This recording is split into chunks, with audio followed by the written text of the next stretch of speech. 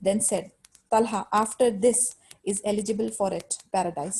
अभी एक जब भी वो माउंटेन पे चढ़ रहे हैं, नबी सल्लल्लाहु अलैहि वसल्लम विड्रॉ करते हुए वो सेफ्टी और सिक्योरिटी इलाके में जा रहे हैं, तो एक बड़ा सा पत्थर था जो उनके रास्ते के बीच में उनका रास्ता अड़ा रहा था। तो नबी सल्लल्लाहु अलैहि वसल्लम जो है वो उसको चढ़ने की कोशिश कर रहे थे, लेकिन क्योंकि उन्होंने डबल आर्मर पहना हुआ था, वो आर्मर जो है वो प्रोटेक्ट करता है, लेकिन आपकी पैर की जो मूवमेंट्स है ना वो रिस्ट्रिक्टेड हो जाती है। तो he was not able to mount that block, that rock, that huge rock. He was not able to mount that rock. तो वो नहीं चढ़ पा रहे थे। तो क्या हुआ, तलहा जो है, तलहा रदियल्लाहु अन्हु, उन्होंने उनकी मदद की। वो नीचे झुक गए और नबी सल्लल्लाहु अलैहि वसल्लम को कहा कि उनके बैक के ऊपर स्टेप अप करे, और फिर तलहा रदियल्लाहु अन्हु ने नबी सल्लल्लाहु अलैहि वसल्लम को उठा लिया उतनी लेवल तक जहां पर नबी सल्लल्लाहु अलैहि वसल्लम आसानी से वो रॉक के ब्लॉक के ऊपर अपना कदम जमा सके। और फिर उसके बाद नबी सल्लल्लाहु अलैहि वसल्लम ने उनको फिर से दुआ दी कि तलहा रदियल्लाहु अन्हु, आप इसके बाद आपके लिए जो है जन्नत, यानी आप जन्नत के लायक, जन्नत बिल्कुल आपके लिए पक्की हो गई। सुभान अल्लाह। आप देखें अभी इसमें छोटी सी बात में हमारे लिए क्या क्या लेसन है। अब हमारे लिए ये लेसन है कि नबी सल्लल्लाहु अलैहि वसल्लम जो है माशाल्लाह, और बाकी सारे सहाबाज भी, हम बार बार देख रहे हैं कि वो फिजिकली कितने फिट हैं, वो किसी के ऊपर डिपेंडेंट नहीं होते हैं, वो अपना काम खुद करते हैं।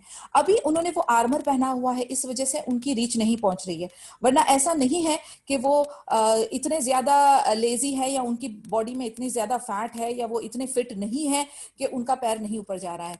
बिकॉज चूंकि उन्होंने वो आर्मर पहना हुआ है, इस वजह से उनका पैर नहीं जा रहा है, और उन्होंने मदद नहीं मांगी, वो खुद से होकर मदद नहीं मांग रहे। आप देखें, पर सहाबाज एवरी टाइम रेडी हैं कि नबी सल्लल्लाहु अलैहि वसल्लम के बस, यानी उनके कोई एक छोटा सा ऑर्डर आए या उनकी कोई एक जरूरत आए, और सारे सहाबाज जो हैं वो अपनी जान निछावर करने के लिए तैयार हैं। तो तलहा रदियल्लाहु अन्हु फटाफट आके घोड़े की जैसे बैठ गए और अपनी पीठ पे कहा कि उनको स्टेप अप करो, और उनको लेके उन्होंने लिफ्ट अप कर दिया। सुभान अल्लाह। तो आप देखें ये सारे के सारे कितने फिजिकली फिट हैं, इनके इरादे भी माशाल्लाह बहुत बहुत स्ट्रांग है, इनकी बॉडीज भी बहुत स्ट्रांग है, ये मेंटली भी बिल्कुल हर चीज के लिए तैयार हैं। ये होती है तैयारी, ये होता है एक मुसलमान की सिफत, जो आप अपने आप को पूरी तरह से अल्लाह की खातिर निछावर करने के लिए तैयार हो जाएं। आप अपने फाइनेंस को लेकर, आप अपनी सेहत को लेकर, आप अपने इरादे को लेकर, आप अपनी रूहानियत को लेकर, आपको कोई भी एक शय रोकनी नहीं चाहिए। This is what we have to learn from these people. इन लोगों से, इन सहाबा से, इन हमारे नबी सल्लल्लाहु अलैहि वसल्लम के सीरा से हमें जो लेसन लेना है वो ये लेना है कि आज की तारीख में, इस वक्त, क्या मैं अपने आप को 110% दीन के लिए, इस्लाम के लिए निछावर करने के लिए लायक हूं, और अगर नहीं हूं तो मुझे अपने आप पे बहुत वर्क करना है और अपने आप को इस लेवल तक लेकर आना है कि आज अगर मुझे कुछ देना है मेरे दीन के लिए, मेरे इस्लाम के लिए, मेरे अल्लाह की खातिर, तो मैं तैयार रहूं। This is the take home for your entire seerah lecture. The idolaters' last assault. When Allah's Messenger sallallahu alaihi wasallam settled down in the hill, the idolaters began their last attack upon the Muslims. Ibn Ishaq related, while the Prophet was on the way to the hill, a group from among the Quraysh elite ascended the mountain, led by Khalid bin al-Walid and Abu Sufyan. So Allah's Messenger sallallahu alaihi wasallam prayed his Lord, Allah subhanahu wa ta'ala, they, that is the idolaters, should not be higher, that is in position or in power, than us, that is the Muslims. Umar bin al-Khattab radiallahu anhu and some of the Muhajirs fought against the idolaters until they were able to drive them back down the mountain. अभी नबी सल्लल्लाहु अलैहि वसल्लम जैसे ही वो हिल पे पहुंचकर settle down होने लगे, तो वहां पर मुशरिक और वो बुत परस्त पहुंचने लगे। ये उनका लास्ट अटैक था मुस्लिम्स पर। इब्न इशाक रदियल्लाहु अन्हु रिलेट करते हैं कि जब नबी सल्लल्लाहु अलैहि वसल्लम वो हिल की तरफ पहुंच रहे थे, तो एक ग्रुप ऑफ कुरैश जो है, कुरैश के जो एलीट, यानी जो उनके जो हेड्स और जो रिच और जो वेल्दी और जो प्रोमिनेंट लोग हैं, वो भी जो है माउंटेन पे चढ़ने लगे उनके पीछे पीछे। और ये जो बटालियन या स्क्वाड था, इसको कौन लीड कर रहे थे? इनको लीड कर रहे थे खालिद बिन अल वलीद और अबू सुफियान। तो नबी सल्लल्लाहु अलैहि वसल्लम को इसका अंदाजा हो गया। उन्होंने झट से, नबी सल्लल्लाहु अलैहि वसल्लम का पहला काम क्या होता था, ये हमने देख लिया through and through in the Sira we have seen, कि वो सबसे पहले अपने रब से रजू करते थे, अपने मालिक, अपने खालिक, अपने मुदब्बिर से रजू करते थे। उन्होंने झट से दुआ की कि ए अल्लाह, ये जो मुशरिक हैं, ये हमारे से हायर पोजीशन में नहीं जाना चाहिए, यानी मुस्लिम्स के मुकाबले इनकी पोजीशन और पावर आगे नहीं जानी चाहिए। उमर बिन खत्ताब ने फिर क्या, रदियल्लाहु अन्हु ने क्या किया, कुछ मुहाजिर को अपने साथ रख के ये जितने मुशरिक थे इनको भगा के माउंटेन के नीचे वापस से पहुंचा दिया। अब आप देखें ये कलिमात या जो ये दुआ नबी सल्लल्लाहु अलैहि वसल्लम की थी, सुभान अल्लाह, कितनी सिंपल, स्वीट एंड स्ट्रेट थी कि ये मुसलमान का जो दर्जा है, मुसलमान का जो लेवल है, मुसलमान की जो पोजीशन है, या अल्लाह ये मुशरिकों से नीचे नहीं होनी चाहिए हर लिहाज से। अब आप अपनी अपनी हालतों पे नजर डालें और आज जो हालात हमारे चल रहे हैं उस पे नजर डालें।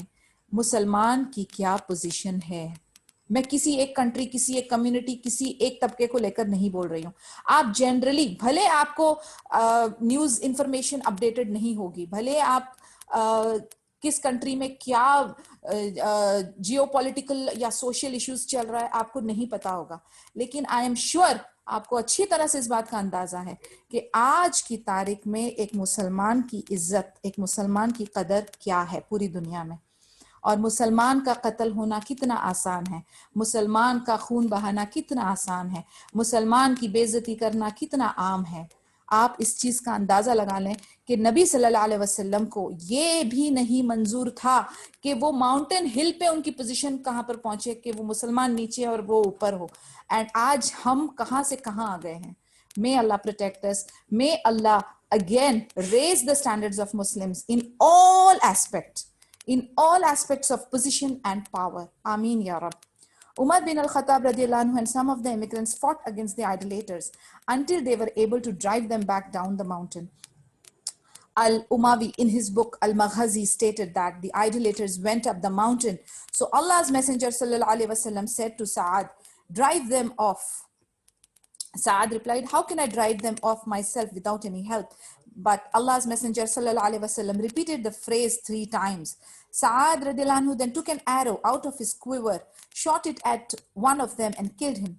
He said, then I took that same arrow which I knew and shot another man with it. Then I took the same arrow I knew and killed the third one. Consequently, they climbed down the mountain. I said to myself, this must be a blessed arrow. I put it back in my quiver. He kept it with him until he died. His children kept it with them afterwards. Another किस्सा, अल उमावी अपनी एक book किताब में लिखते हैं जिसका नाम अल मगाजी है। वो कहते हैं कि जब मुशरिक ये जब आखिरी बार चढ़ रहे थे और नबी सल्लल्लाहु अलैहि वसल्लम का पीछा कर रहे थे, तभी नबी सल्लल्लाहु अलैहि वसल्लम ने साद रदियल्लाहु अन्हु को कहा कि इनको भगाओ। तो साद रदियल्लाहु अन्हु ने कहा मैं अकेले इनको कैसे भगाऊं? फिर नबी सल्लल्लाहु अलैहि वसल्लम ने 3 बार इस सेंटेंस को रिपीट किया। और हम जानते हैं, हदीसों में भी हमने पढ़ा है कि जब भी नबी सल्लल्लाहु अलैहि वसल्लम थ्राइस किसी चीज को कहते हैं, मकसद आपने उसको करना है, आपने उसके आगे पीछे सोचना नहीं है, सुनना है और करना है। तो साद रदियल्लाहु अन्हु ने अपना एक तीर निकाला और फिर उन्होंने एक को मारा, वो किल हो गया। फिर उन्होंने दूसरा तीर निकाला, अब उनको अंदाजा हो गया कि वो सेम तीर ही निकाल रहे हैं। Now this is one of the miracles of नबी सल्लल्लाहु अलैहि वसल्लम, ये अल्लाह की तरफ से मदद होती है, राइट। तो उसे अंदाजा लग गया कि वो सेम तीर ही बार बार उसके अंदर वापस से आ रहा है। उसके जो जिसमें तीर कलेक्ट होते हैं ना, उसको क्यूवर कहते हैं, मुझे नहीं पता उर्दू में या हिंदी में क्या कहते हैं उससे, लेकिन वो जिसमें तीर रखते हैं और फिर वो कमान होती है, तो वो पीछे से तीर निकालते हैं। तो उसने साद रदियल्लाहु अन्हु ने अंदाजा लगा लिया कि वो सेम तीर ही बार बार आ रहा है। तो उस तरीके से उन्होंने 1 2 3 लोगों को मार दिया।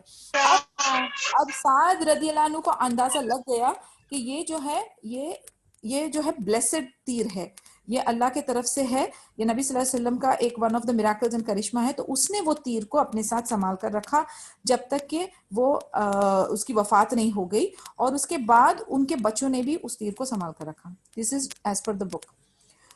Mutilation of the martyrs. That was the last attack conducted by the idolaters against the Prophet. Being most certain of his death, the idolaters returned to their camp and began preparations to return to Makkah. Some of them, along with their women, began to mutilating the corpses of the Muslims, cutting off their ears, the noses, and the genitals of the martyrs, even cutting open their bellies. For example, Hind bin Utbah cut open Hamza, took his liver, and chewed on it. However, finding it unpleasant, she spat it out. She made the ears and noses of Muslims into anklets and necklaces. 2 incidents occurred during the last hours of fighting, which demonstrated the extent that the Muslims were ready to fight and sacrifice in the way of Allah. अब ये जो कुरैश थे, ये जो मुशरिक थे, ये जो बुत परस्त थे, ये अपने अपने कैंप्स में लौटे। अब इनको अंदाजा लग गया था कि इनको ऐसा लग रहा था कि नबी सल्लल्लाहु अलैहि वसल्लम का कत्ल हो चुका है और ये वापसी अपनी मक्का में जाने की तैयारी कर रहे थे। कुछ लोगों ने अपने जो है औरतें जो उनके साथ गई थी उनको कलेक्ट किया, और कुछ जो हैं जो डेड बॉडीज ऑफ शहीद थे, जो मुस्लिम शहीद की जो डेड बॉडीज थे, उनको कट करना शुरू किया। अगर आपको याद होगा कि कुछ टाइम पहले जब हम डिस्कस कर रहे थे, मैंने आपको रूल्स बताए थे जो नबी सल्लल्लाहु अलैहि वसल्लम ने लागू किए थे कि जंग की हालत में भी झाड़ों को, नेचर को डिस्ट्रॉय नहीं करना, जो डेड बॉडीज हैं उनको कट नहीं करना, उसके बाद बंदियों के साथ भी बड़ा काइंड बिहेव करना, हॉस्पिटल्स और मस्जिदों को डिस्ट्रॉय नहीं करना, बीमारों को हर्ट नहीं करना, यानी ये सारे रूल्स नबी सल्लल्लाहु अलैहि वसल्लम के थे जो मुसलमान फॉलो करते, सुभान अल्लाह। लेकिन आप इधर इनका हाल देखें क्या है। इन्होंने जो डेड बॉडीज थी, जो शुहादास थे, मुस्लिम बॉडीज थी जो डेड बॉडीज, उनकी बॉडीज को कट करना शुरू किया। जैसे कि उनके नाक को काट दिए, उनके कानों को काट दिए, उनके जेनिटल्स, प्राइवेट ऑर्गन्स को काट दिए। उसके बाद उनके उनके पेटों को जो है चीर कर उनके उनके वाइटल ऑर्गन्स को बाहर निकाल दिए। जिसका एग्जाम्पल है कि हिंद बिन उतबा जो है अबू सुफियान की जो वाइफ है, उसने हमजा रदियल्लाहु अन्हा का लिवर, कलेजा निकाल के उसको खाया बाकायदा। उसको टेस्ट नहीं अच्छा लगा तो उसने उसको थूक दिया। उसके बाद उसने मुस्लिम्स के आंख और नाकों को निकाल के उसकी एंकलेट्स बना के उसके हार बना दिए, उनकी पायलें बना के पहन रहे हैं। मतलब आप देखें जहालत और ईविलिश पने की हद है। आप देखें कि जब तक आपकी लाइफ में इस्लाम नहीं आता, इंसान जो है वो जानवर से भी बदतर होता है। मैं यानी हमेशा इस चीज को अपने आप को भी रिमाइंड करती हूँ, मैं आप लोगों को भी रिमाइंड करूंगी कि अल्लाह की कोई भी नेमत जो है वो छोटी बड़ी नहीं है, लेकिन अल्लाह सुब्हानहू तआला की सबसे बड़ी नेमत जो हमारे लिए है वो ये है कि अल्लाह ताला ने हमें दीन इस्लाम गिफ्ट किया है, और दीन इस्लाम ही हमारी जिंदगियों में आकर हमें इंसान बनने की तौफीक अदा करता है। हर शय में, हर मामलात में, हर सिचुएशन, हर हालात में सिर्फ दीन इस्लाम है जो हमें इंसान बनने की तौफीक देता है। क्योंकि अगर ये दायरा हमारी जिंदगी में ना हो, इस्लाम का दायरा, इस्लाम की हुदूद हमारी जिंदगी में ना हो, तो हम जानवर नहीं, जानवर से बदतर हो सकते हैं। और उसका एक नमूना हमारे सामने है। ये देखें आप, इस तरीके का वहशी बिहेवियर कि किसी की डेड बॉडीज के साथ आप उसको कट ओपन करके आप खा रहे हैं, आप उसको ज्वेलरी बना के पहन रहे हैं, यानी किस लेवल की गलाजत है ये। तो अल्हम्दुलिल्लाह अगर आपने करनी है तो सबसे पहला इस चीज के लिए करें कि अल्लाह ताला ने आपको मुसलमान बनाया, अल्लाह ताला ने आपको दीन इस्लाम के दायरे में रखा है, अल्लाह ताला ने आपको जीने का, जिंदगी का सलीका तरीका सिखाया है। हर हर जगह पे नबी सल्लल्लाहु अलैहि वसल्लम, कुरान, ये सब हमारी हिदायत का जो है सामान अल्लाह ताला ने हमारे लिए तैयार किया है। तो सबसे पहला जो आपकी अल्हम्दुलिल्लाह निकलनी है वो इस चीज के लिए निकलनी है। बाकी सारी नेमतों को आप साइड में रखें, लेकिन ये एक नेमत ने आपको इंसान का दर्जा दिया है। सुभान अल्लाह। Ka'ab bin Malik radiallahu anhu said, I was one of the Muslims who fought during Uhud. I witnessed the polytheist acts of barbarity in mutilating the corpses, but I passed them because I couldn't stand it. I then saw a heavily armed idolater passing through the Muslims and saying, gather them and combine them in a way that sheep are gathered and slaughtered. Similarly, I saw an armed Muslim waiting for him. I walked towards them until I stood behind him. Comparing both of them, I found that the disbeliever was better than the other in arms and figure. The Muslim thrust at the disbeliever with his sword, which went down up to the hip of the disbeliever, splitting him into two. When the Muslim unveiled his face, he said, what about that, Ka'b? I am Abu Dujana. काब बिन मालिक रदियल्लाहु अन्हु कहते हैं कि मैं मुस्लिम था who fought during उहुद। मैंने देखा कि मुशरिक जो हैं वो किस तरीके की जाहिलाना हरकतें कर रहे थे और किस तरीके से जो ये शुहादा की जो डेड बॉडीज थी उनको कट कर रहे थे। मैं उनसे पास होते गया बिकॉज मुझसे बर्दाश्त नहीं हुआ। फिर मैंने देखा कि एक हेविली आर्म्ड जिसने खूब सारे वेपन्स और अपने आर्मर पहना हुआ है वो मुशरिक मुस्लिम्स की तरफ से गुजर रहा था, और फिर उसने क्या कहा कि भाई इनकी जो डेड बॉडीज है उसको कलेक्ट करो उस तरीके से जैसे कि शीप्स जब हलाल हो जाती है तो उसको कैसे कलेक्ट किया जाता है, तो उसको कलेक्ट करो। उसी तरीके से मैंने एक मुस्लिम को भी देखा जो कि आर्म्ड था, और मैं उसके तरफ जाके खड़ा हो गया, उसके पीछे खड़ा हो गया, और फिर मैं दोनों को कंपेयर कर रहा था। मैंने देखा कि एक तरफ जो है मुस्लिम है और एक तरफ जो है वो मुशरिक हैं, यानी मुस्लिम की डेड बॉडी और मुशरिक की डेड बॉडी। मुशरिक की डेड बॉडी जो थी वो बिल्कुल इंटैक्ट थी क्योंकि नबी सल्लल्लाहु अलैहि वसल्लम के इंस्ट्रक्शन के मुताबिक उनको कट या तहस नहस इस तरीके से नहीं किया जा रहा था। वेरेज मुस्लिम की जो डेड बॉडी थी उसको ये कुफारों ने और ये मुशरिकों ने बिल्कुल कट करके डेड बॉडीज की शक्ल पूरी बिगाड़ी हुई थी। तो वो देखकर उसने कहा कि ये यानी उसको ताज्जुब हुआ, उसको बहुत अजीब लगा कि मुस्लिम्स ने किस तरीके का मामला किया है। जब कभी भी उन्होंने जंग की हालत में भी कत्ल किया है तो इस चीज का ध्यान रखा है, इस चीज को उन्होंने अच्छी तरह से रखा है।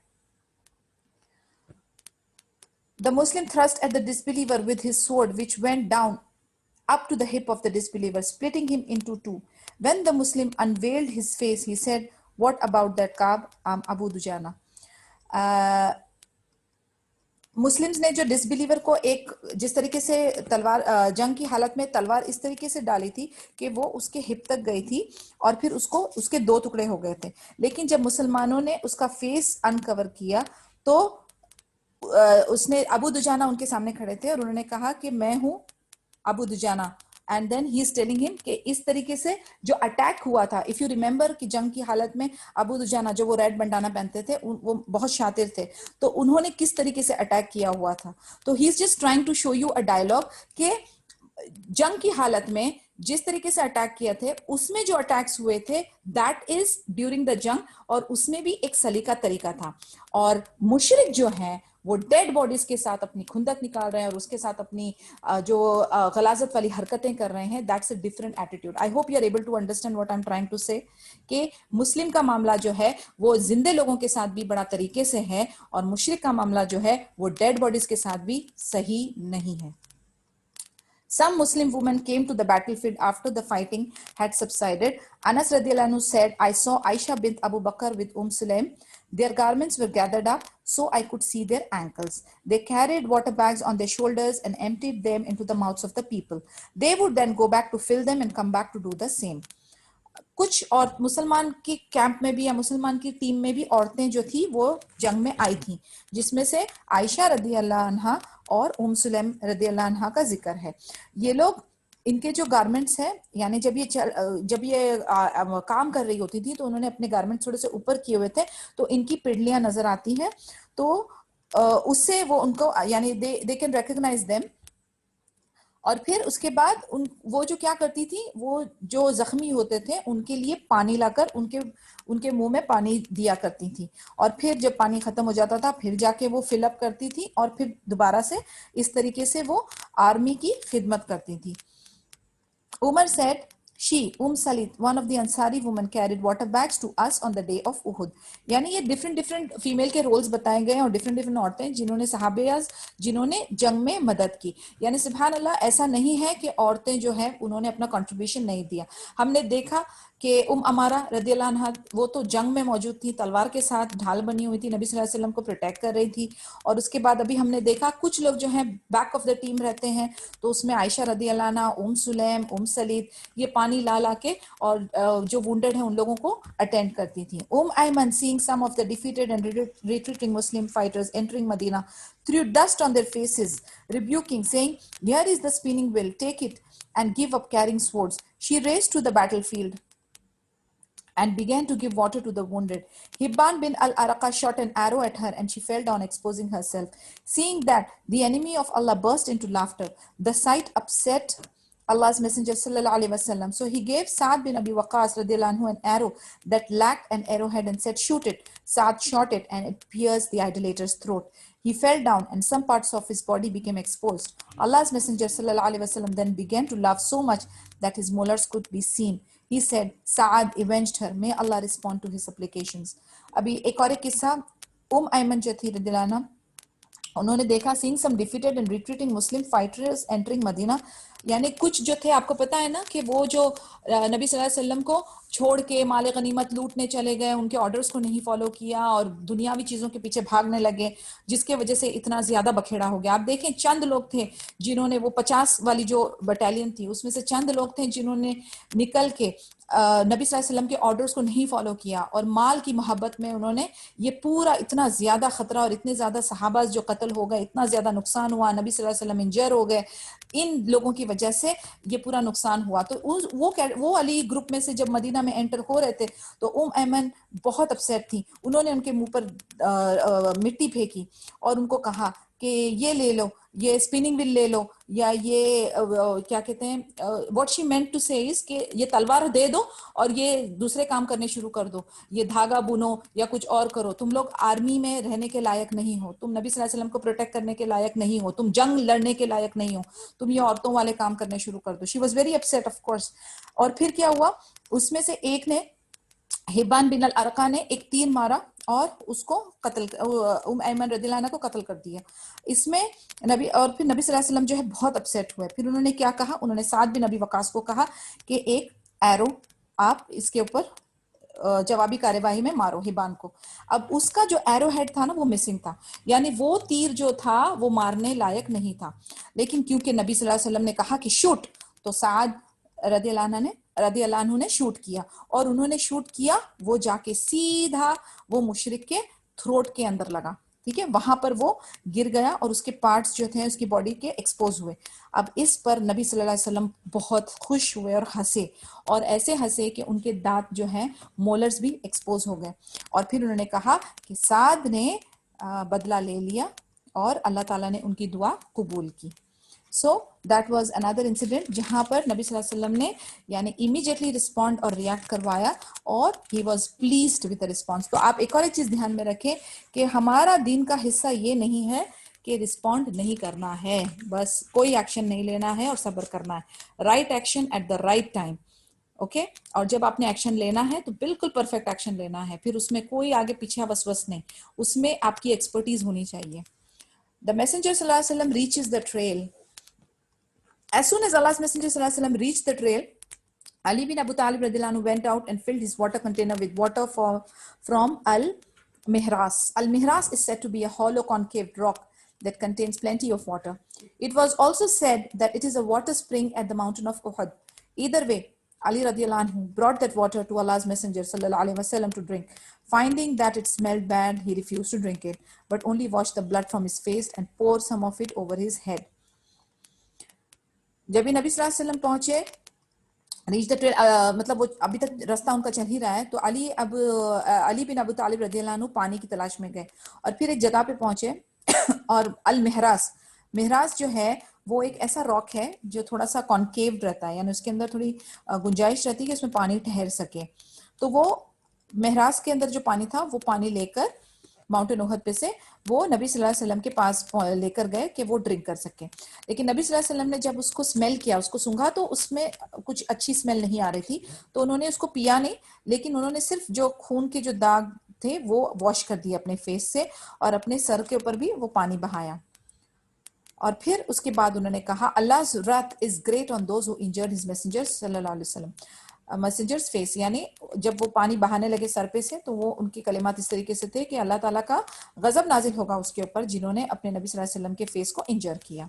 Sahal said, by Allah, I know who washed the wound of Allah's Messenger sallallahu alaihi wasallam and who poured water over it for him, and what substances his wound was treated with. His daughter Fatima radiallahu anha washed it. Ali poured water over it from a container. When Fatima radiallahu anha realized that the water increased the flow of blood, she took a piece of straw mat, burnt it a little and stuck it to the wound so that the blood stopped flowing. अभी साहल रदियल्लाहु अन्हु पूरा ये किस्सा बयान कर रहे हैं, कहते हैं मैं जानता हूँ किसने पानी लाया, किसने बहाया, किसने उनके वुंड को, उनके जख्म को किसने अटेम्प्ट किया। उन्होंने बताया कि अली रदियल्लाहु अन्हु ने पानी पोर किया, ओके, और फिर उसके बाद फातिमा रदियल्लाहु अन्हा जो है वो उनको वॉश कर रही थी। लेकिन जब फातिमा रदियल्लाहु अन्हा वॉश कर रही थी तो उन्होंने रियलाइज किया कि पानी लगने से उनका जो जख्म है वो गहरा हो रहा है और जो खून का दौरान है वो बढ़ रहा है।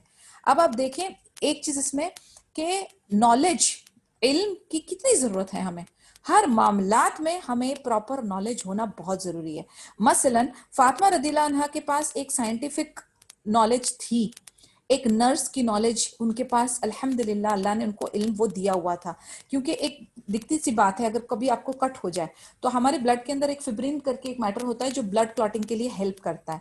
अगर आप उसको धोते जाएंगे तो आप जो है अपना आपका ब्लड फ्लो जो है, जो अच्छा आपका खून है, इंट्रावेनस ब्लड है, वो निकलने की वजह से वो फेटल हो सकता है। हमें सबसे पहला काम क्या करना है, हमें खून का दौरान बंद करना है। हमें ऐसा कुछ करना है कि पोजीशन अपने हाथ की या जिधर भी आपको जख्म लगा है उसको ऑपोजिट डायरेक्शन में रखना है ताकि आपका ब्लड फ्लो नहीं निकल जाए। फिर उसके बाद आपको कोई ऐसी चीज से उसको प्रेस करके हार्ड उसको रोकना है कि कुछ वक्त के लिए आप उसको दबाए रखें ताकि उधर क्लॉटिंग शुरू हो जाए। वो नॉलेज सुभान अल्लाह फातिमा रदियल्लाहु अन्हा के पास थी। तो उन्होंने क्या किया, अब उनके पास लिमिटेड रिसोर्सेज होते हैं, उनके पास कोई हर चीजें मौजूद नहीं आसानी से, बट उन्होंने क्या किया, उन्होंने एक स्ट्रॉ मैट लिया, उसको बर्न किया, उसको जलाया और उसकी ऐश जो है लेकर उसको वुंड के ऊपर रखा ताकि वो ब्लड का जो फ्लो है वो खत्म हो जाए और ब्लड वहां पे जम जाए और खून जो है वो जाया ना हो। तो नॉलेज इज इंपॉर्टेंट, हर किसी चीज की भी इल्म हासिल आप जरूर करें और कोई भी काम आप करें तो इल्म के साथ पर उसकी बिना पर आप काम करें। सिर्फ ऐसे ही हैफजर्ड बिना नॉलेज के बस ऐसे ही इधर से ले लिया, उधर से चुन लिया, उधर से देख लिया, टिटबिट्स, इसमें कहते हैं ना नीम हकीम खतरा जान, बिल्कुल नहीं करना। इस्लामी तरीका है, हर चीज का एक सलीका है, हर चीज की एक एजुकेशन है, क्वालिफिकेशन है, सर्टिफिकेशन है, लाइसेंसिंग है, हर चीज तरीके से करें तो इंशाल्लाह, अच्छी नीयत से करें तो इंशाल्लाह अल्लाह ताला विल पुट बरका in it. So that is how she helped नबी सल्लल्लाहु अलैहि वसल्लम कि उनका वूंड जो है और ब्लड फ्लो जो है वो बंद हो। मोहम्मद बिन मसलमा रदियल्लाहु अन्हु brought him fresh water to drink. अब चूंकि ये जो पानी जो था ना अल मिहरास में, ये गंदा था, मसलन पीने लायक नहीं था, धोने लायक था। तो उन्होंने क्या किया, रहमत आप अपना कैमरा बंद करें प्लीज। उन्होंने क्या किया फिर उनके लिए मोहम्मद बिन मसलमा रदियल्लाहु अन्हु ने उनके लिए फ्रेश वाटर लाए ताकि वो पीने लायक पानी उनको मिल सके, क्योंकि ये पानी तो सिर्फ धोने जख्म धोने के लिए काम आ गया लेकिन पीने के लायक ये नहीं था, ये ताहिर पानी नहीं था। तो मोहम्मद बिन मसलमा ने उनके लिए फ्रेश वाटर लेकर आए, नबी सल्लल्लाहु अलैहि वसल्लम ने पिया और दुआ की कि अल्लाह ताला उनको बेहतरीन खैर अता करे। Owing to the effects of the wounds on his body, Allah's Messenger sallallahu alaihi wasallam led his followers in the Dhuhr prayer from a sitting position and the Muslim sat as well. अभी नबी सल्लल्लाहु अलैहि वसल्लम injured थे, थके हुए थे, फिर भी क्या उन्होंने अपनी सलाह तर्क कर दी? क्या उन्होंने कज़ा कर दी? अल्लाह की खातिर जंग कर रहे थे, अपने लिए नहीं कर रहे थे। लेकिन क्या उन्होंने अपनी नमाजें छोड़ दी? नहीं छोड़ी। सुभान अल्लाह। अभी है जुहर का वक्त, नबी सल्लल्लाहु अलैहि वसल्लम खड़े होके पढ़ने लायक नहीं थे तो उन्होंने बैठ के नमाज अपनी अदा की, उस पोजीशन में उन्होंने इमामत की और उनके जो फॉलोवर्स थे उन्होंने भी बैठ के अदा की। Again a very big reminder, a very strong reminder for us, अपनी सलाह को तर्क कभी भी किसी भी पोजीशन में, किसी भी हालत में, किसी भी सिचुएशन में, किसी भी ओकेजन में छोड़नी नहीं है। अल्हम्दुलिल्लाह many of us are doing it. अल्लाह ताला हमको इस्तिकामत दे और कबूल करे हमसे ये कि हम जो है आखिरी दम तक अपनी बेहतरीन इबादत अदा कर सकें और बेहतरीन हालत में अल्लाह ताला हमारी रूहों को कब्ज करे। आमीन या रब। अल्लाहुम्मा इन्नी असअलुकल हुस्नुल खातिमा या रब। बट आप लेसन ले इसमें कि अगर उन पे तकलीफ थी, अजियत थी, तो उन्होंने अपने आप को पुश नहीं किया। अल्लाह ताला जहां जहां हमको रुखसत देते हैं उस चीज का हमें फायदा उठाना चाहिए, बिकॉज ये हमारा एटीट्यूड था। जब अल्लाह ताला ने कहते हैं ना कि दौरे जहालत में, आई वुड से, जब हमको दीन की नॉलेज नहीं थी इतनी, तो हम लोग अपने आप को अजियत पहुंचाने में बहुत ज्यादा खुश होते थे कि हम जितना अपने आप को फोर्स करेंगे ना, जितना हम अपने आप को टॉर्चर करेंगे तो अल्लाह ताला हमसे खुश होंगे। लेकिन ऐसा नहीं है। बेहतरीन तरीका क्या है, अल्लाह ताला ने जहां जहां हमें रुखसत दी है, इंसान जो है ना वो कमजोर है, बेशक कमजोर है, अलग अलग हमारी हालत होती है, हमारी वो कंडीशन नहीं रहती। तो जहां जहां हमको अल्लाह ताला ने रुखसत दी है तो वो अल्हम्दुलिल्लाह करके आप उसको रिसीव करें और उस पर अमल करें। क्यों? क्योंकि वो जाहिर कर रही है कि अल्लाह ताला ने हमारे लिए केयर किया है। हम कमजोर हैं तो अल्लाह ताला ने हम पे मेहरबानी की है, तो हम उस मेहरबानी को अच्छी तरह से इस्तेमाल करेंगे, वो रुखसत का फायदा उठाएंगे और अल्लाह ताला का शुक्र अदा करेंगे। तो वो नेमत या उस चीज को जो हम लोग यूज कर रहे हैं ना, उसमें हमारे लिए ज्यादा अजर है, क्योंकि हमने जो है एक सुन्नत का फॉलो किया, हमने अल्लाह ताला का जो रूल है उसको ऑनर किया, तो उसमें हमारे लिए फायदा है। ऐसा नहीं है कि हम अपने आप को बड़ा शेर समझें, I can do it, I can do it. Yes you can do it, but जहां पर आपको मौका लगता है कि आप अपनी जो कहते हैं ना अल्लाह ताला की जो रुखसत है उसमें आप अपनी इबादत ज्यादा खूबसूरती से कर सकते हैं, तो बेशक आप उसको यूज करें, उसमें कोई प्रॉब्लम नहीं है। इंशाल्लाह यू विल फील बेटर। अच्छी नीयत से करें, लेकिन हमारे अंदर क्या होता है, वो वसवस रहता है, हमने छोड़े तो शायद हमको गुनाह होगा, हमको ऐसा होगा। वो क्यों होता है पता है? वो इसलिए होता है कि हमारे पास नॉलेज नहीं है। जब हमें नॉलेज हो जाएगी ना, फिर हमारे अंदर ये जो वसवस पैदा होते हैं ना, वो हट जाएंगे इंशाल्लाह ताला। और सेकेंडली जो हमारे आसपास के जो लोग हैं ना, उनको भी पता नहीं होता, तो वो भी हमको इंस्टिगेट करते हैं। तो ऐसी कोशिश करें कि आप खुद भी अपनी नॉलेज को बढ़ाएं, अपने आसपास के लोगों को भी नॉलेज अपनी ये शेयर करते रहें। तो क्या होगा कि जब हर एक बंदा एक ही नाव में सवार है तो आपकी मंजिल आसान हो जाएगी। लेकिन जब अलग अलग बंदा एक ही फैमिली का अलग अलग नाव में सवार है, कोई आपको इधर खींच रहा है, कोई आपको उधर खींच रहा है, तो क्या होगा, आप सीधे भंवर में गिरेंगे, नौजुबिल्ला। इसीलिए मैं बार बार कहती हूँ कि आप कोई भी चीज सीखें, हर एक लेक्चर में एक बात कोई आपके पास आपके दिमाग और दिल को जो छू गई है उसको अपने घर वालों के साथ बार बार शेयर करें, क्योंकि आप सब ने एक लेवल पे आना है, which is impossible, I understand. लेकिन कोशिश तो कर सकते हैं हम, अल्लाह के हाथ में हिदायत देना। लेकिन आप कोशिश ये करें कि हमारी एंटायर फैमिली का जो अकीदा है, हमारी एंटायर फैमिली का जो इबादत का मामला है, हमारी एंटायर फैमिली का जो मामला है दीन को लेकर, वो एक एक सतह पर आए, इंटेंसिटी में वेरी, लेकिन एटलीस्ट एक बोट में तो सवार हो जाओ, ताकि आपकी जो जर्नी है वो इजी हो जाए। क्योंकि ऐसा नहीं हो कि आप कह रही हो नहीं ये तो शरिया कानून और इसके अगेंस्ट है, और वो कह रहे हैं नहीं ये तो होता है, ये तो हमारे बाप दादा करते आए, हमारी सोसाइटी में होता है। तो आपको उनको भी धीरे धीरे प्रिपेयर करना है, उनके लिए दुआ करनी है, धीरे धीरे उनको एजुकेट करना है, धीरे धीरे उनको कुरान के साथ जोड़ना है। क्योंकि जब इंसान कुरान के साथ जुड़ जाता है ना, तो फिर क्या होता है पता है, कुरान का बीइज़्निल्लाह अपना एक मैजिक है जो वर्क करता है, जो आप और मैं या मेरी बात या आपकी बात जो नहीं करेगी, बीइज़्निल्लाह वो कुरान के कलिमात उनके ऊपर असर करेंगे। तो जितना हो सके उस उनको अपने कुरान के साथ ज्वाइन करना है। और फिर आपका जो इखलाक है ना, जो हुस्न खुलूक है, आपका जो मामला है, वो उनको दीन की तरफ माइल करेगा, वो उनको असल अकीदे की तरफ माइल करेगा।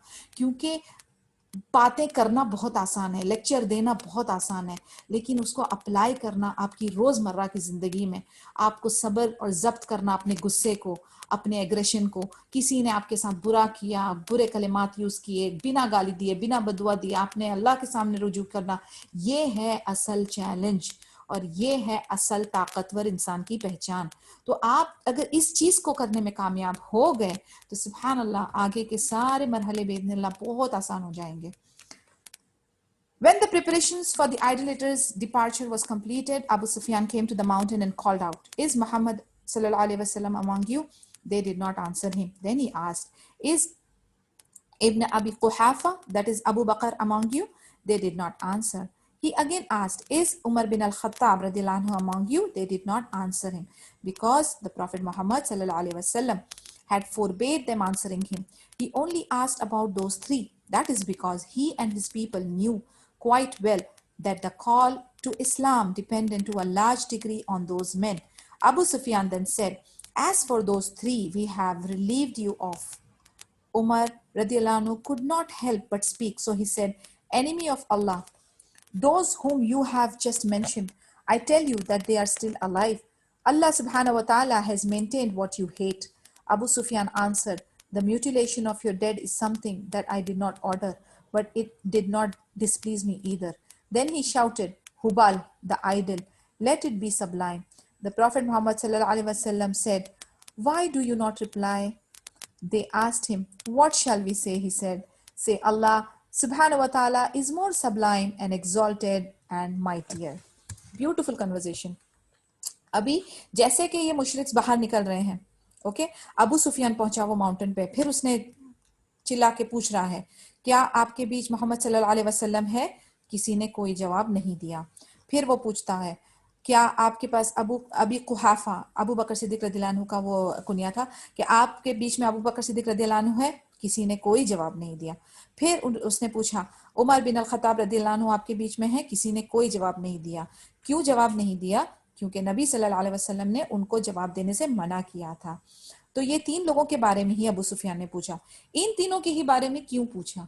क्योंकि उसे इस बात का अंदाजा था कि ये दीन इस्लाम का जो काम है, या जो मेन अथॉरिटी या जो मेन सिग्निफिकेंट बंदे हैं इस काम के लिए, अल्लाह के दावा के लिए, वो कौन है? वो ये तीन ही है। तो इसलिए उसने वो तीनों की ही इंक्वायरी की। अब जब इसने ये तीन लोगों के बारे में पूछा और किसी ने कुछ नहीं जवाब दिया, बट उमर इब्न खत्ताब रदियल्लाहु अन्हु, हमें पता है कि अलग अलग इंसान की अलग अलग सिफत होती है। जैसे अबू बकर सिद्दीक रज़ियल्लाहु अन्हु की हमने बायोग्राफी पढ़ी, हमने उनके नेचर को, कैरेक्टर को बहुत अच्छी तरह से समझने की कोशिश की है। उनके अंदर बहुत तहम्मुल, सब्र, हिकमत से माशाल्लाह भरे हुए हैं। बल एंड उमर इब्न खत्ताब रज़ियल्लाहु अन्हु की अलग नेचर है। नॉट दैट कि उनके अंदर हिकमत नहीं है, मगर वो उस कैटेगरी या उस नेचर को बिलोंग करते हैं कि वो रिप्लाई करते हैं, वो उनमें वो ताकत माशाल्लाह अल्लाह ताला ने एक अच्छी पॉजिटिव स्ट्रेंथ दी है। मैं पॉजिटिव कह रही हूँ इसको, हाँ, पॉजिटिव स्ट्रेंथ उनमें थी, जिससे कि वो लोगों की जो नॉनसेंस है उसको बर्दाश्त नहीं करते थे, वो उस पर रिएक्ट करते थे। तो उमर इब्न खत्ताब रज़ियल्लाहु अन्हु ने बोला, क्योंकि वो उनकी सिफत थी, वो उनकी कैरेक्टरिस्टिक्स थी। और उनके जो कलिमात थे उस पर गौर करें। वो कहते हैं कि अल्लाह के दुश्मन जिन जिन का तुमने नाम लिया है, अल्हम्दुलिल्लाह वो सब हयात हैं, और अल्लाह ताला ने वो चीज को मेंटेन किया है जिस चीज से तुम्हें नफरत है। फिर अबू सुफियान कहता है कि मैंने तुम्हारे शुहदाओं को, बॉडी को कट करने का हुक्म नहीं दिया, ये मेरे हुक्म के मुताबिक काम नहीं हुआ है, लेकिन मैं ऐसा भी नहीं है कि उस चीज से डिस्प्लीज्ड हूं, यानी मैं दिल में मैं राजी हूं और खुश हूं कि शुहादा, मुस्लिम शुहादा की बॉडीज के साथ इतनी बेहुरमती हुई है, तो मैं उस पर राजी हूं, भले कि मैंने उसका हुक्म नहीं दिया, लेकिन मैं उससे राजी हूं। यानी आप उनकी उनकी तकब्बुर, उनकी गलाजत का आप हिसाब लगाएं कि वो खुश है कि ऐसा उनके बंदों ने ऐसा काम किया। फिर वो कह रहा है अपने जो बुत हैं, हुबल उसका जो बुत है उसकी बढ़ाई कर रहा है कि वो हुबल जो है वो सबलाइम है, यानी हलीम है, बुर्दबार है। इस पर नबी सल्लल्लाहु अलैहि वसल्लम ने कहा, फिर नबी सल्लल्लाहु अलैहि वसल्लम ने कहा कि तुम रिप्लाई क्यों नहीं कहते? They asked him what shall we say, he said Allah, यानी इसकी बात पे क्या रिप्लाई करना, यानी ये एक बोलते ना एक हकीर बुत के बारे में बढ़ाई कर रहा है, इसकी तो कंपैरिजन ही नहीं है। क्योंकि असल में कौन है सबसे ज्यादा हलीम, बुर्दबार और अजीम और इज्जत के लायक, वो सिर्फ अल्लाह अज़्ज़ा वजल है। यानी रिप्लाई करना भी हमारी शान के खिलाफ है, क्योंकि जब हम रिस्पॉन्ड करते हैं ना किसी चीज को, मानी हम उसको इंपॉर्टेंस दे रहे हैं, मानी हम उसको उस लायक समझ रहे हैं कि हमें उसकी जवाबी कार्रवाई करनी है। तो नबी सल्लल्लाहु अलैहि वसल्लम ने एक कितना खूबसूरत सा हम लोगों को एक लेसन दिया है। कभी कोई बंदा या कभी कोई इंसान आपके साथ आकर आपके दीन को लेकर या आपके रब को लेकर या आपके कुरान को लेकर या आपके नबी सल्लल्लाहु अलैहि वसल्लम को लेकर कोई जिक्र कर रहा है या कोई डिबेट करने जा रहा है, आप बोलोगे कि इसके साथ मैं क्या डिस्कस करूं, इसके पास ना किताब है, इसके पास ना कोई बेस है, इसके पास ना कोई सच्चाई है, ना कोई इल्म है, ना कोई अमल है, मैं उससे क्या बात करूं? आप समझ रहे हैं मैं क्या कह रही हूँ? यानी अब रिस्पॉन्ड करना भी हमारी शान और इज्जत के खिलाफ है, क्योंकि बंदा तभी ही बात करे जब सामने वाला भी उस लायक हो। जब हमें पता है सुभान अल्लाह, अल्लाह अल्लाह की शान, अल्लाह की आन बान, अल्लाह के पावर, अल्लाह की ताकत, सब शय जो दुनिया में जो भी हमें नजर आ रही है उन सब का मालिक खालिक अल्लाह है। अल्लाह के ही हाथ में सारा कारोबार है, अल्लाह ही के हाथ में सब कुछ है। तो फिर हम ये एक छोटी सी कोई हाथ से बनी हुई सी मूर्ति को लेकर आ रहा है और उसके बारे में हमसे बात कर रहा है। I don't even want to respond because we are not at par, हम डिस्कशन के लिए लायक भी नहीं है उनके साथ, क्योंकि उनकी कोई हैसियत नहीं है। इसीलिए नबी सल्लल्लाहु अलैहि वसल्लम इज नॉट रिस्पॉन्डिंग। जब वो हुबल के बारे में बात कर रहे हैं, व्हाट इज हुबल, हुबल की हैसियत क्या है, क्या है उसकी औकात, खुद आपने बनाया अपने हाथों से और तुम उसकी बड़ाई की बात कर रहे हो। Like I don't even want to respond, सुभान अल्लाह। इसमें एक बहुत बड़ा मैसेज हमारे लिए छुपा हुआ है। सो फॉर ऑल दोज जो हर बार किसी ना किसी आर्ग्यूमेंट्स या डिबेट्स में पड़ जाते हैं लोगों के साथ और अपना बहुत पर्सनली ले लेते हैं वो इस चीज को कि मुझे तो इसको जवाब देना है, फेसबुक पे कमेंट करना है, सोशल मीडिया पे मेरी इज्जत जा रही है, प्लीज स्टॉप इट। ठीक है, क्योंकि हमारा दीन इस्लाम जो है वो इन सब चीजों से बहुत ऊंचा है एंड अल्लाह ताला ने खुद रिस्पॉन्सिबिलिटी ली है इसको प्रोटेक्ट करने की। आप और मैं सिर्फ अपने अमल के ऊपर ध्यान दें वो ज्यादा बेहतर है, आप और मैं सिर्फ अपने आप की इस्लाह करें वो ज्यादा बेहतर है। ये जो आर्ग्यूमेंट्स का जो चक्कर है ना, ये डिबेटिंग और ये ट्रोल्स और जिस तरीके से इंसान को डाइवर्ट किया जाने का जो एक मिशन लोगों ने रखा हुआ है, उसके शैतानी ट्रैप में मत फंसें। आप अपना टाइम जाया करेंगे, आप अपनी एनर्जी वेस्ट करेंगे और वो आपको एक अच्छी फीलिंग नहीं देगा। शायद आपके मुंह से वो कलिमात निकल जाएंगे जो आपके लिए खैर साबित नहीं होंगे। डोंट स्पीक विदाउट नॉलेज, बिना इल्म के बात ना करें। और इल्म की भी बात अगर आपने करना है तो उसका एक मौका होता है, उसका एक सेपरेट प्लेटफॉर्म होता है, उसका एक तरीकाकार होता है। ये छोटे मोटे सोशल मीडिया में जाहिलों के साथ मुंह लग के कोई फायदा नहीं। इसीलिए any place where you open your mouth, make sure कि आप कहीं खुद अपने हाथों से अपने दीन की बेइज्जती तो नहीं कर रहे? इट इज़ अ क्वेश्चन जो मैं चाहूंगी कि आप पॉन्डर करें, आप सोचें इस बारे में, और ख़ास तौर से अपने बच्चों को भी इस चीज़ की ताकीद करें, avoid such discussions on social media. Okay. Abu Sufyan then said, Al Uzza, the idol is ours, but you have no Uzza.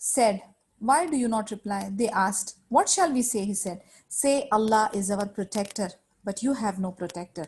Abu Sufyan said, Today is the day of revenge for the day of Badr. This is for that. War is attended with alternate success. Umar replied, No, they are not the same. Our dead are housed in paradise, but yours are in the fire. Then Abu Sufyan said, Come Umar, radiallahu anhu. Allah's Messenger sallallahu alaihi wasallam said, Go and see what the matter is. So he went there and Abu Sufyan asked him, I ask you by Allah's name to tell me the truth. Have we killed Muhammad sallallahu alaihi wasallam? Umar radiallahu anhu said, By Allah, no. And he is listening to your words. He said, For me, you are more truthful than Ibn Qamiya and even more reliable. अब इनकी आगे और discussion चल रही है. अबू सुफियान कहता है, हमारे पास अल उज़्ज़ा है. हुबल तो मेंशन कर दिया, अभी सेकंड अल उज़्ज़ा के बारे में बात करता है. कहता है कि हमारे पास अल उज़्ज़ा है, तुम्हारे पास तो कुछ भी आइडल नहीं है. तो फिर नबी सल्लल्लाहु अलैहि वसल्लम फिर अपने सहाबाज और उनको यानी उमर रदियल्लाहु अन्हु को कह रहे कि तुम रिप्लाई करो. तो वो पूछते क्या क्या रिप्लाई करें? उनसे कहो कि अल्लाह है हमारा हाफिज, अल्लाह है हमारा प्रोटेक्टर, और तुम्हारे पास कोई भी प्रोटेक्टर नहीं है हिफाजत करने के लिए. फिर अबू सुफियान कह रहा है, आज का दिन हमारा बदला था, जंग बदर का हमारा बदला था, क्योंकि war is attended with alternate success. यानी वॉर का जो सिलसिला है वो ऐसा होता है कि एक बार अगर हम हारे तो नेक्स्ट हमारी जीत है, यानी जब तक हम बदला ना ले लें हम लोग सेटल नहीं होते. तो उमर रदियल्लाहु अन्हु ने उनको कहा, नहीं ये सेम नहीं है, ये तुम्हारा जो बदला है वो सेम नहीं है, क्योंकि हमारे जो शुहादा हैं माशाल्लाह उनके लिए जन्नत है बिइज़्निल्लाह, लेकिन तुम्हारे जो मर गए हैं उनके लिए है जहन्नम, आग है. फिर अबू सुफियान कह रहा है उमर रदियल्लाहु अन्हु को कि आप मेरे पास आओ, मुझे तुमसे एक सवाल पूछना है. फिर उमर रदियल्लाहु अन्हु को नबी सल्लल्लाहु अलैहि वसल्लम कहते हैं कि जाकर देखो वो क्या आपसे कहना चाह रहा है. फिर जब उमर रदियल्लाहु अन्हु अबू सुफियान के बात सुनने के लिए गए तो वो उनसे पूछ रहा है कि वल्लाही बताओ मुझे कि क्या नबी सल्लल्लाहु अलैहि वसल्लम हयात है या फौत हो गए? तो उमर रदियल्लाहु अन्हु ने कहा कि वल्लाही वो हयात है और वो इस वक्त तुम्हारे अल्फाज सुन रहे हैं. तो फिर अबू सुफियान कहता है कि तुम जो मेरे लिए हो बहुत सच्चे आदमी हो, और तुम पे मैं अबू बकर सिद्दीक रदियल्लाहु अन्हु से ज्यादा भरोसा करता हूँ. तो ये पूरी इनकी कन्वर्सेशन है. अब आप देखें इसके अंदर आपको नजर आ रहा होगा कि इनके एक ब्रदरहुड ऑफ मक्कन भी है. यानी अभी अबू सुफियान आके हल्ता के वो दुश्मन है, खुला दुश्मन है, लेकिन वो एक नॉर्मल कॉमन टर्म्स पे बात कर रहा है. और उमर इब्न खत्ताब के साथ उसकी जो कनेक्टिविटी आपको नजर आ रही है, क्योंकि they belong to the same clan. End of the day ये सब मक्कन सब कुरैशीज के ही क्लैन है, तो कहीं ना कहीं जाके उनके अंदर वो भाईबंदी भी नजर आ रही है, और वो उनके साथ वन टू वन डिस्कस कर रहा है. और कितने अच्छी तरीके से नबी सल्लल्लाहु अलैहि वसल्लम जो है वो गाइड कर रहे हैं. जहां पर उन्होंने सहाबाज को कहा चुप करो, जहां पर उन्होंने सबको कहा चुप रहना, वहां पर वो नबी सल्लल्लाहु अलैहि वसल्लम उमर इब्न खत्ताब को गाइड कर रहे हैं कि क्या कहना है. इसमें भी हमारे लिए एक लेसन है कि कई बार ऐसी सिचुएशन हमारी लाइफ में आती है कि कोई फॉर एग्जाम्पल हमारे घर में गेस्ट आ रहे हैं. अब घर के जो छोटे हैं जिनकी कम समझ है, मैं एग्जैक्टली छोटे नहीं कहूंगी लेकिन आई वुड से कि जिनके अंदर थोड़ी कम हिकमत और समझदारी है, उसको आप कह देंगे कि बेटा जी आप जरा खामोश बैठना, अगर कोई सवाल के जवाब होंगे तो हम देंगे. अब आप जो है एज ए लीडर हो, ओके, आप जो है वो अपने अपने से जो मीडियम है जिसमें ज्यादा हिकमत है उसको आप आगे करके उसको आप इशारे दे रहे हो कि क्या बात करना है, और जो छोटे हैं वो आपकी अतात कर रहे हैं, वो चुप बैठे हैं, वो बीच में नहीं सवाल के जवाब दे रहे हैं. इस तरीके से कन्वर्सेशन होती है. अब रॉन्ग कन्वर्सेशन घरों में कैसे हो जाती है? कुछ ऐसी बात होती है जो आपको उस बंदे के सामने नहीं जाहिर करनी है, लेकिन ये छोटे जो हैं वो जैसे सवाल पूछा जाए ये छोटों ने टक टक टक टक बोलना शुरू कर दिया, पूरा जो हमारा काम है वो खराब. अब इसमें कन्वर्सेशन नहीं हो सकती. क्यों नहीं हो सकती? क्योंकि एक तरतीब फॉलो नहीं की जा रही है. मैंने आपसे कहा दीन इस्लाम बहुत खूबसूरत है और हर चीज का तरीका सलीका होता है, और जिस जगहों पे जिस घरानों में ये सलीका तरीका नहीं होता है वहां पे छोटे से छोटे और बड़े से बड़े मामलात में बेड़ा गर्क होता है. तो हमें ये चीज जो है ना, इसको हम I will put it as an adab and akhlaq, यानी इसको जो है हम लोग मैनरिज्म और एटिकेट्स और मोरालिटी, ये तरतीब जो है हमें हमारे बच्चों को बचपने से देनी है कि बेटा घर में कोई आए तो आपने सलाम करना है और अंदर जाना है. छोटे बच्चे बड़ों के सामने बड़ों की चीजों को ना सुने, वो एक्सपोज ना हो, वो इधर की बातें उधर की बातें पंचायतों में इन्वॉल्व ना हो। आपको एक अपने घर का ऐसा तरीका बनाना है जहां पर हर एक को अपनी हुदूद का पता हो, हर कोई हर किसी के मामलात में दखल अंदाजी करके हर एक का मामला खराब करे, that is a wrong leadership, that is a wrong तरबिया। आपको ये हुदूद बना के अपने बच्चों को उसी हुदूद में रखना है और हर एक लेवल को एक तरीके से लेकर चलना है। May Allah help us. May Allah give us that hikmah and hidayah and tawfiq to follow this. And may Allah make us among the best of Muslims, the best of muqarrabun, and give us the best of ajr.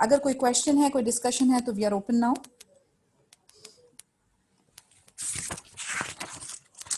नहीं है तो I will close down. जी रीन बोलें.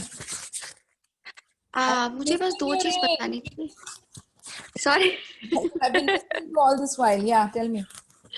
मेरा internet उस दिन मैंने जैसे बताया वो पोजीशनिंग चेंज करने के बाद अल्हम्दुलिल्लाह now it's working well. Otherwise मैं तो अभी का क्लास भी नहीं कर पाती थी, इवनिंग का क्लास भी नहीं कर पाती थी. मैं अल्लाह make it easy for you, अल्लाह फैसिलिटेट करे आपके लिए एंड सबके लिए या रब. जी रीन बोलो. आमीन यार.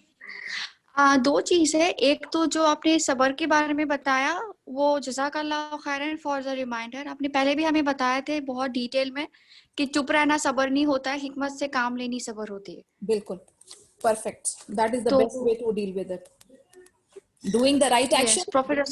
Yeah, doing the right action at the right time. That is sabr. Okay, tell me dear. Exactly. और दूसरी बात, वो जो आपने बताया था ना, वो जो डेड बॉडी के पार्ट्स को लेकर निकाल के ज्वेलरीज बनाते थे, खाते थे, ये वो.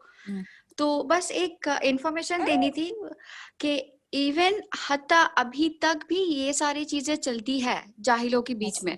Of course. अल्लाह में अल्लाह प्रोटेक्ट या लाजिम. आमीन या रब.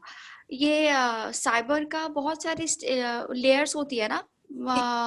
तो जब मैं पढ़ाई कर रही थी तब की बात है ये. हम जो साइबर यूज करते हैं वो एकदम टॉप लेवल का होता है, तो उसके नीचे नीचे जाना पड़ता है, व्हिच इज नॉट अलाउड. तो नहीं होती व्हेन यू आर यंग, ये वो तो बहुत ज्यादा कीड़ा होता है. तो जब मैं ढूंढते इतनी नीचे चली गई थी ना, सुभान अल्लाह, ऐसे ऐसी चीजें मेरी नजरों के सामने आई थी. लाइक वहां पे human body, yes, online sale होता है, ऑनलाइन सेलिंग. वहां पे एक ह्यूज माफिया होती है, जो वो पूरा मार्केट है ऑनलाइन में, वो पूरी मार्केट है. बच्चे को हमें संभाल के, जैसे आपने लास्ट टाइम नहीं कहा था बच्चों की फोटोज ऑनलाइन नहीं डालनी, ये सब क्राइम उधर होता है. इनफैक्ट जस्ट मैं आपकी और एक इंफॉर्मेशन के लिए बताऊं, इजाफा करूं आपके इल्म में कि officially there is a human body meat being served in America. एक ऑफिशियल ह्यूमन मीट सर्व करने की एक रेस्टोरेंट बाकायदा खुली है. दूसरे नंबर पर ये जितने जीएसएम जो हमारे जो ये टेस्ट एनहांसर्स होते हैं ना, जो हमारी चीजों में इस्तेमाल होते हैं, अगर मैं आपको लिस्ट बता दूंगी तो आप 80% ऑफ द खाना जो है आप छोड़ देंगे, बिकॉज उसके अंदर ह्यूमन फीटसेस के रेमिनेंट्स पाए गए हैं. ये जो अबॉर्शंस और मिसकैरेजेस हो जाते हैं ना, ये बाकायदा टेस्ट एनहांसर्स की तरह ये सेल होते हैं और इसको केमिकल प्रिजर्वेटिव्स की तरह इसको यूज किया जाता है. काफी सारे जीएमओस के अंदर फीटसेस रेमिनेंट्स पाए गए हैं. तो I am just adding up to that कि ये गलाजत वाली चीज जो है ये मौजूद है और ये है ये हमारे बहुत आसपास है. And may Allah protect us. अल्लाहुम्मा इकफीनी बिहलालिका व हरामिका व अगनिनी बिफदलिका अमन सिवाक या रब. अल्लाह ताला हमें जो है हलाल ही देता रहे किसी भी तरीके से या रब. जी Mrs Habib, you are free, आप बोले. Afshan and Mrs Habib, please unmute yourself. या अस्सलाम वालेकुम रहमतुल्लाहि व बरकातहू. जी अफशान. जी मुझे ये how to know that right action और राइट टाइम पे जो हम कर रहे हैं वही होगा. अक्सर ये विद इन सोशल जो रहते हैं, देखिए सास ससुराल को रिलेटेड. अब वो बेचारी एक मेरी दोस्त है, मियाँ और सास के बीच में फंसी हुई रहती है. मियाँ का इनके सामने बोलते हैं कि आप ऐसा करो, और फिर वो अम्मी को बोलते हैं कि अच्छा आप ऐसे करो. अम्मी को जब ये मेरी दोस्त बोलने जाती हैं कि नहीं इन्होंने ऐसा कहा है, तो अम्मी बोलते हैं नहीं मेरे को तो ऐसा बोले. फिर वो अच्छा आप ऐसा बोल रहे हैं तो हम ये कर लेते हैं, तो मियाँ बोलते हैं नहीं मैं तो ऐसा नहीं बोला. तो दोनों के बीच में सैंडविच बनी हुई है, समझ नहीं आता उनको कि किसकी सुने. अफशार, मैं ना आपने बहुत अच्छा पॉइंट रेज किया है, बट ये एक बहुत क्या कहते हैं टिपिकल केस है। इसको मैं एक ही बात को बहुत सिंपल सोल्यूशन है इसका। इस टाइप के केसेस जो है ना बहुत आते हैं, सुभान अल्लाह, I every now and then see this. इसमें मैं पता है मेरी एडवाइस क्या होती है, या अगर मुझे इस चीज को अगर सॉल्व करने के लिए कहा जाए तो मैं किस तरीके से करूं। यहाँ पे मसले क्यों हो रहे हैं पता है, बहुत ज्यादा टॉकिंग हो रही है, यानी बहुत ज्यादा बातें हो रही है, rather than talking here, listening here, clarifying there. हमारे ज्यादा मसले पता है क्यों ज्यादा हम लोग अपने आप को उलझनों में डाल देते हैं, क्योंकि हम ना बहुत ज्यादा क्लैरिफिकेशंस के पीछे जाते हैं। हम उसको क्लैरिफाई करते हैं, हम इसको क्लैरिफाई करते हैं, हम उसको क्लैरिफाई करते हैं। मैं कहती हूँ कम गुफ्तार सुखन मुख्तार, यानी जितनी जरूरत है ना उतनी ज्यादा बात करें। उसने मुझसे ये कहा था आपके बारे में, फिर आपने उससे ये कहा था उसके बारे में, तो ये आपस में रिश्ते जो है ना खराब हो जाते हैं। और खासतौर से सास हस्बैंड, ये बहुत डेलिकेट रिश्ते हैं। यानी आपके मुंह से कही हुई कोई भी बात है ना, अगर खैर की भी होगी तो वो आपके अगेंस्ट में ली जाएगी, क्योंकि वो एटीट्यूड ये है कि माँ और बेटे के बीच में आप ना इत्तेफाकी पैदा करना चाह रहे हैं। इसमें ना हस्बैंड का रोल बहुत इंपॉर्टेंट है, क्योंकि उसने जो है वो ये दोनों रिश्तों को पैरेलल लेकर जाना है। वाइफ जब घर में आती है ना तो वो माँ की जगह लेने नहीं आ रही है, उसकी एक अपनी जगह अल्लाह ताला ने बताई है। तो हस्बैंड को जो है ना वाइफ को वाइफ की जगह पे और माँ को माँ की जगह पे रखना है। किसी के भी दर्जात जो है एक दूसरे की वजह से ऊपर नीचे नहीं करने हैं। लेकिन सुभान अल्लाह आजकल के हस्बैंड या आजकल की वाइफ के दिमागों के अंदर ये तौफीक नहीं है, हिदायत नहीं है। मैं अल्लाह गिव देम या रब। लेकिन आप जितना इसमें डिस्कशन करने जाएंगी, जितना क्लैरिफाई करने जाएंगी, जितनी आप अपने आप को साफ सुथरा और अच्छा और मिस्कीन और मासूम बताने जाएंगी, आप उसमें फंसेंगी और ज्यादा। ये एक दलदल है। इससे बेहतरीन तरीकाकार क्या है, आप सिर्फ अपना काम अल्लाह की खातिर, अपनी ड्यूटीज हस्बैंड के लिए, अपनी ड्यूटीज अपनी सास के लिए करते जाएं, इखलास के साथ करते जाएं। और जितनी भी आपको ये बातें करनी है ना, वो सारी बातें जो है दुआ के फॉर्म में अल्लाह के सामने रखती जाएं। आप अस्तगफार करें, आप कुरान पढ़ें, आप दुआ करें। और कोई भी लोग, कोई भी इंसान, पता है तुम्हारी सास ने ये कहा, पता है तुम्हारे मियाँ ने ये कहा, उन लोगों को घर से बाहर उनकी बातों के टाइम अपने कानों के ऊपर पर्दे लगा दें। आपने बिल्कुल उनको अपना, कहते हैं ना, अपने समात उनको देने नहीं है। एंड सारे मामलात अल्लाह के सुपुर्द करके खामोशी से अपना ड्यूटी करनी है।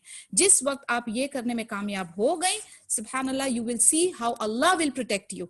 अल्लाह ताला दिलों में मोहब्बत पैदा करते हैं, अल्लाह ताला दिलों के अंदर जो है ना वो हुर्मत पैदा करते हैं, अल्लाह का खौफ डालते हैं। तो आपको जो है अपनी जबान को जहमत देने की जरूरत नहीं पड़ेगी इंशाअल्लाह ताला। I hope that answers. जज़ाकल्लाह खैर, यस, वेरी वेल, अल्हम्दुलिल्लाह। Yes, Mrs Habib, yes please go ahead. मैं कहा था ना कि वो तीर रखने की जगह उसको क्या कहते हैं? हाँ जी इंग्लिश में बता कुछ दे मुझे। म्यान बोलते हैं, क्या म्यान, कहते हैं? म्यान, म्यान, म्यान। मियान। अच्छा जी मियान, ओके ओके, अभी जी, मुझे समझ म्यान आया। बोलते हैं। मुझे और हमारे कजिन ब्रदर की कल डेथ हो गई है, आज उनका बरियल हुआ, अल्लाह से इन्ना लिल्लाहि दुआ व इन्ना इलैहि कीजिएगा। राजिऊन।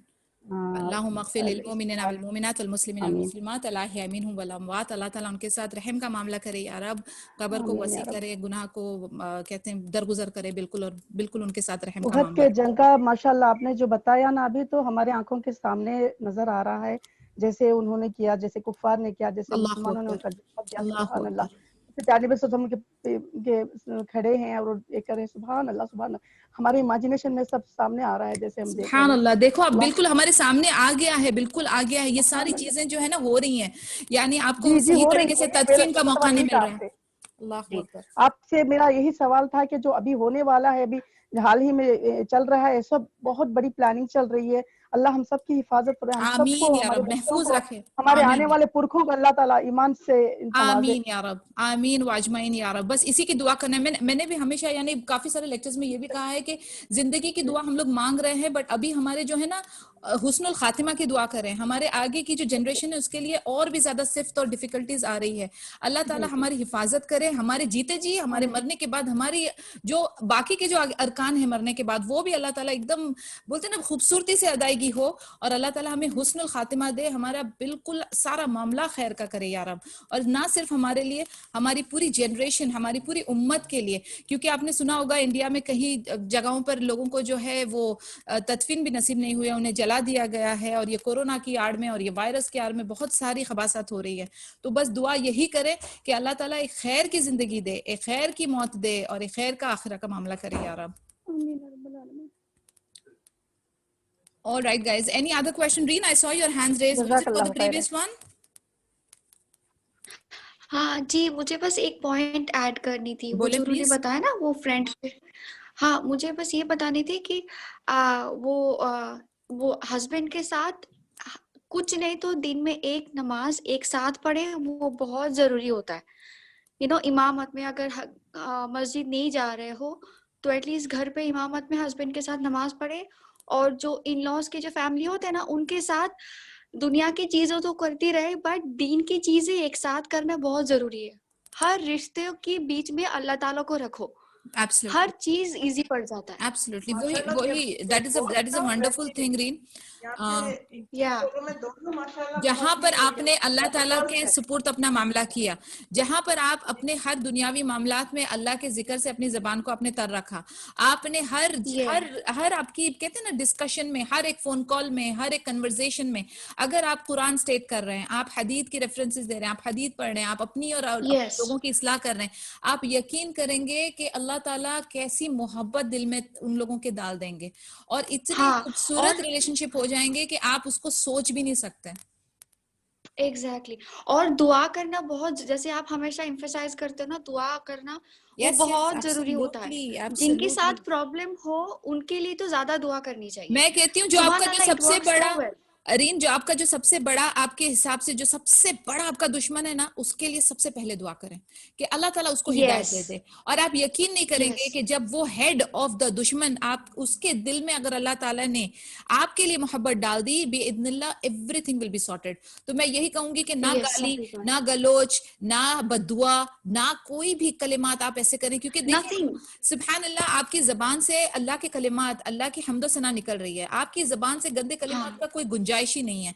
आप सिर्फ अपने दिल में अल्लाह की मोहब्बत और डर और उसके साथ रजा, यानी उसकी होप, उम्मीद रखें।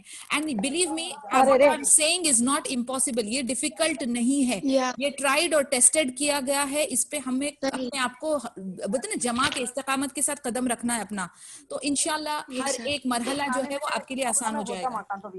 ठीक है ना? यस, और एक साथ दीन का वो करना बहुत जरूरी है। एक साथ कुरान पढ़ो, एक साथ नमाज पढ़ो, इस्लामिक बातें करो। फजूल की बातें तो चलती रहेगी, इस्लामिक बातें करो। वो नहीं, घर में डिस्कशन, इस्लामिक डिस्कशन बहुत जरूरी है घर के अंदर। जब जब ये इसी को हम लोग कहते हैं ना, दीन का माहौल होना और गैर दीनी माहौल हाँ, होना। जब आपके पास घर दीनी के अंदर। माहौल होगा तो आपके पास सिर्फ कुरान और सिर्फ अल्लाह और सिर्फ अपने नबी सल्लल्लाहु अलैहि वसल्लम की बातें होंगी। लेकिन अगर आपके घर में सही। दीन का माहौल नहीं है तो वो सारी खबासतें, सारी शैतानियत भर भर के नौजुबिल्ला आपके घर में आएंगी।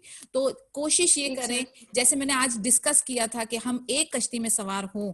हमारे जज्बात, हमारी हाँ इंटेंसिटी, कैफियत हमारी एग्जैक्टली। चेंज हो सकती है, एक दूसरे, हर एक का एक ईमान का लेवल नहीं होगा, लेकिन एटलीस्ट हम एक कश्ती में तो सवार होंगे, उसकी कोशिश करें। और हाँ उसी सही। लिए रब्बना हब लना मिन अज़वाजिना ज़ुर्रिय्यातिना क़ुर्रता अयुनिन वजअलना लिल मुत्तक़ीना इमामा, बहुत सारी दुआएं मौजूद हैं। जिसको नहीं है प्लीज मुझे प्राइवेट मैसेज करें। दुआएं हमारा हथियार है और सब चीज को चेंज करने की ताकत सिर्फ और सिर्फ और सिर्फ अल्लाह अज़्ज़ा वजल के हाथ में है। इसीलिए कोई सहेली, यस कोई ससुराली, कोई हमदर्द आपके लिए कुछ नहीं कर सकता, कुछ नहीं करेगा। या और इंसानी कैफियत सुभान अल्लाह ऐसी है कि वो किसी और को तकलीफ में देखकर बड़ा खुश होते हैं। I know this is a very negative trade, but होता है, एक इंसानी कैफियत है कि अब मेरे साथ तो ऐसा नहीं हो रहा, चलो मैं एक डायलॉग मार के उसको बेचारा बना दूं, उसको सिंपैथी दे दूं। ये लोगों का तरीकाकार है। इसीलिए आपके प्रॉब्लम सिर्फ आपके और अल्लाह सुब्हान व तआला के बीच में होने चाहिए। ऑफ कोर्स कोई काउंसलर है या कोई नेक बंदा है जो आपको अल्लाह से जोड़े, तो उसके साथ आप ऑनेस्टली कन्फेस कर सकती हैं, लेकिन उसके अलावा प्लीज अपने मामलात किसी के साथ डिस्कस ना करें। This is my humble request to all of you, क्योंकि आप और ज्यादा दुखी हो जाएंगी, आप और ज्यादा बिचारी हो जाएंगी, आप और ज्यादा अपने मामलात को उलझा देंगी, क्योंकि ना तो उनके पास तौफीक है, ना हिदाया है, ना हिकमा है, ना इल्म है, ना ताकत है, तो क्यों उनसे बात करनी है आपको?